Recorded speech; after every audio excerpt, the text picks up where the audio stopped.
Privilege, Part 2. Applied to metaphysics, this question also assumes another form. The Buddhist declares that we need not look for anything which brings unity in the midst of these phenomena. We ought to be satisfied with this phenomenal world.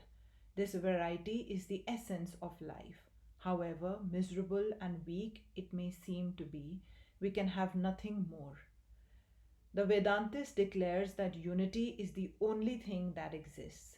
Variety is but phenomenal, ephemeral, and apparent. Look not to variety, says the Vedantist. Go back to unity.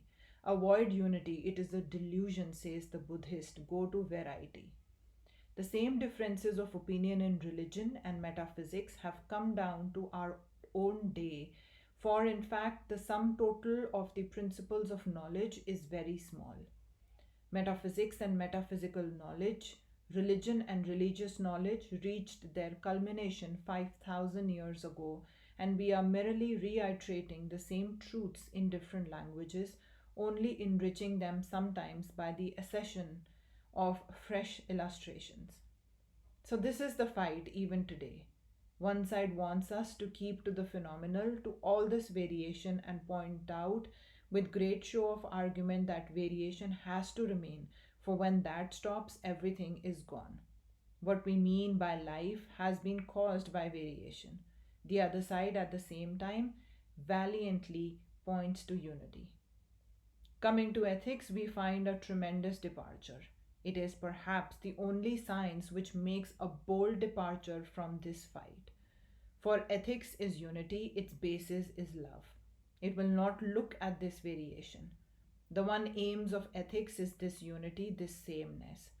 The highest ethical codes that mankind has discovered up to the present time know no variation. They have no time to stop to look into it. Their one end is to make for that sameness. The Indian mind, being more analytical, I mean the Vedantic mind, found this unity as the result of all its analysis and wanted to base everything upon this one idea of unity. But as we have seen in the same country, there were other minds, the Buddhistic, who could not find that unity anywhere. To them, all truths was a mass of variation. There were no connection between one thing and another. I remember a story told by Professor Max Muller in one of his books, an old Greek story of how a Brahmin visited Socrates in Athens. The Brahmin asked, "What is the highest knowledge?"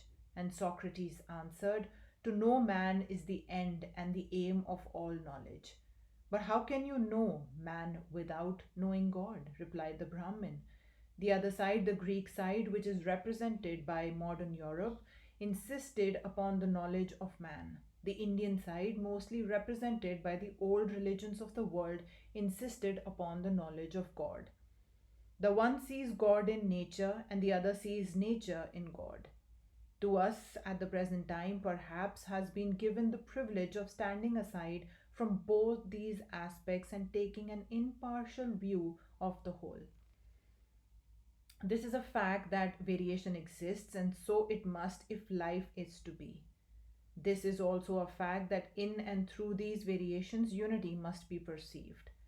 This is a fact that God is perceived in nature, but it is also a fact that nature is perceived in God. The knowledge of man is the highest knowledge, and only by knowing man can we know God. This is also a fact that the knowledge of God is the highest knowledge, and knowing God alone we can know man. Apparently contradictory through these statements may appear, they are the necessity of human nature. The whole universe is a play of unity in variety and of variety in unity. The whole universe is a play of differentiation and oneness. The whole universe is a play of the infinite and the finite. We cannot take one without granting the other, but we cannot take them both as facts of the same perception, as facts of the same experience, yet in this way it will always go on.